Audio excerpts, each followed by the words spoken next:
संतोष देशमुख हत्या प्रकरणातील आका लवकरच तुरुंगात जावा असं सुरेश दत्त म्हटलेले. सुरेश दत्त कधीपासूनच म्हणतायत, हाऊसमध्ये पण त्यांनी एवढं स्ट्रॉंग मांडलेलं आहे, तर तिथे काही नवीन सांगायचा विषय नाही आहे. आणि खरं आहे, ज्या पद्धतीने ती हत्या झालेली आहे, ज्या पद्धतीने तो खून झालेला निगरून, हे बघून कोणालाही वाटेल की हा करणारा जो कोणी असेल तो आतमध्ये गेलाच पाहिजे, त्याच्यावर कडक कारवाई झाली पाहिजे, त्याला शिक्षा झाली पाहिजे. एक घरचा आहेर दिलाय त्यांनी की महाराष्ट्राची परिस्थिती बिहारपेक्षा वाईट झाली असं ते म्हटले. तर हे त्यांचं मत असू शकेल. आता त्यांच्या भागामध्ये बीडला घटना घडली आहे, पण एखादी घटना घडली म्हणजे एकदम बिहारपेक्षा आणि त्याच्यापेक्षा वाईट आहे असं म्हणण्याचं मला वाटतं कारण नाही. मुख्यमंत्री मोदींनी या बाबतीमध्ये अतिशय कडक शब्दामध्ये उत्तरे दिलेलं आहे आणि अधिकाऱ्यांनासुद्धा त्या संदर्भात सांगितलं कोणाची हयगय करायची नाही.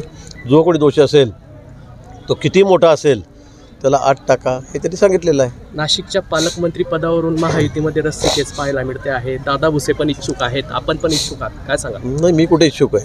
तुम्ही जळगावसाठी? नाही, मी जळगावसाठी पण नाही. आपण पण दावा केलाय ना पक्ष मुख्यमंत्री ज्या ठिकाणी मला देतील त्या ठिकाणी. मी कुठे मी म्हटलं का तुम्हाला मला नाशिकला व्हायचं आहे का जळगावला व्हायचं आहे म्हणून? मी कुठेच म्हटलेलं नाही. काल म्हटलं जळगावसाठी इच्छुक आहे नाही, मी म्हटलं नाही. तुम्हीच बळजबरी तुम्ही होणार का म्हटलं दिलं तर होईल, नाही दिलं तुम्ही काही इच्छुक नाही आहे.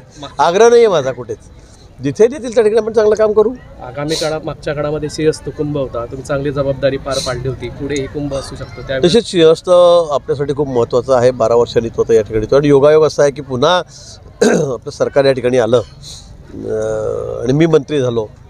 गेल्या वेळी आपण सुंदर असं नियोजन, म्हणजे अगदी दुष्ट लागावे असं नियोजन आपण कुंभमेळ्याचं केलेलं होतं.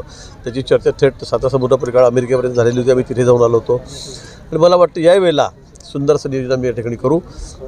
गेल्याच वेळी आपलं सरकार असताना कुंभमेळा मंत्री म्हणून माझी घोषणा त्या ठिकाणी केली होती. यावेळेला मला वाटतं ती होईल. त्यामुळेच नाशिकचा पालकमंत्री म्हणून आपलं नाव चर्चेत आहे. झालं तर चांगलं आहे.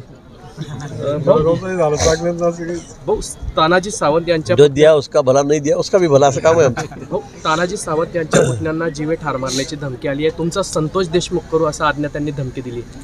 नाही, मला या संदर्भात कुठली माहिती नाही आहे. कोण काय म्हणालं काय नाही. धनंजय मुंडे व वाल्मिक कराड यांची एकत्र जमीन असल्याचे कागदपत्र अंजली दमानी यांनी ट्विट केले आहे ना. ते दिसत आहेत. ते सुरेश धरे म्हणले, आपलं वाटतं जिथे आव्हाडे म्हणले, अंजलीताई पण म्हणलेले आहेत. आहे जे असेल ते व्यवहार तर असतील ना, ते काही नाकारता येणार नाहीत. आणि धनंजय मुंडेने सांगितलेलं आहे की हो आम्ही मतदारसंघातले आहोत, आमचे संबंध आहेत, मित्रत्वाचे संबंध हे त्यांनी मान्य केलेलं आहे. मला वाटतं पालकमंत्री पद कधी जाहीर होतं?